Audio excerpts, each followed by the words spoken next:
Chris, thank you for taking the time. Appreciate it. You bet, Lynn. Good to be here. Um, I asked Joel what his legacy was with the rodeo. For you, the question is, what changes would you like to see?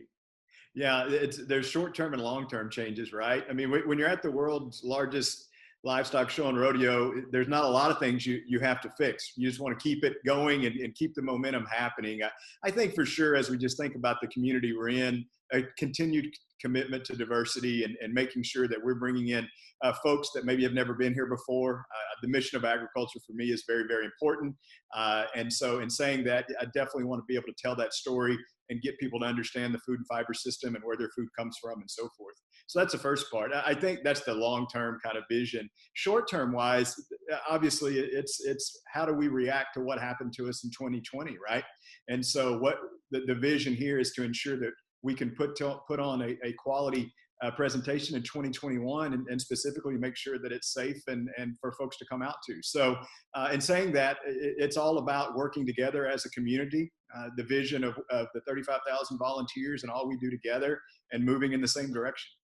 What are the odds that there'll be a rodeo next year? I'm optimistic. That's where I pride myself on being optimistic. And so I think we're just too early in the game to even make that prediction. One of the things that we are doing here daily and have been doing really since the close of the show is starting to think about 2021. And so we're looking at that. We're looking at a lot of options. What we have on our side right now is a lot of time, right? And so we can see what others are doing. We can take and learn best practices if we have to implement some sort of social distancing or whatever. The point is we're going to do everything that we can do to have a 2021 presentation. It may look a little different, may look the same, may even be bigger and better than ever before, but we're definitely talking about that every day. There are restaurants and other businesses taking 25%, 50% capacity. Is it possible the rodeo could open and only allow a certain amount of people? I think I certainly think that's one of the possibilities, one of several. We have, like I say, right now we're developing and kind of brainstorming on what those possibilities could be. If we did have to provide social distancing in our shopping areas and where our food lines are and so forth, and so yeah, it's a question I can't say yes or no other than to say I think everything's on the table. Then And how far along are you in the planning for next year and the on all the scenarios? Sure. So right now we are literally just putting together strategies and talking through. I'd say we're definitely at the brainstorming stage, and we're talking to a lot of other fairs and events that are happening before us. Some of our partners in the industry, we're looking at what other venues are doing with festivals, and so I don't even know that we've narrowed it down other than to say, hey, that's what so and so is doing. Would that work here? Or look at some of these concepts and see how that fits within our park. If there's no vaccine next year, Chris, a fair that has 2.5 million people is inherently unsafe. So what do you do then? I think that the key is going to be what we know, what we will know then. Just think about where we were a month ago and how new COVID-19 was even 2 months ago, and look what we continue to learn. And so I do think we're just going to have to take every precaution. We're going to have to look at what the best practices are at that particular time.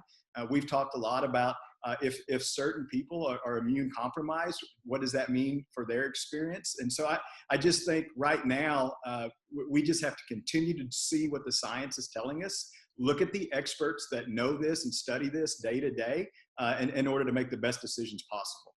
And how soon do you think you'd be able to tell the public this is what the rodeo is going to look like in 2021, if in fact it happens?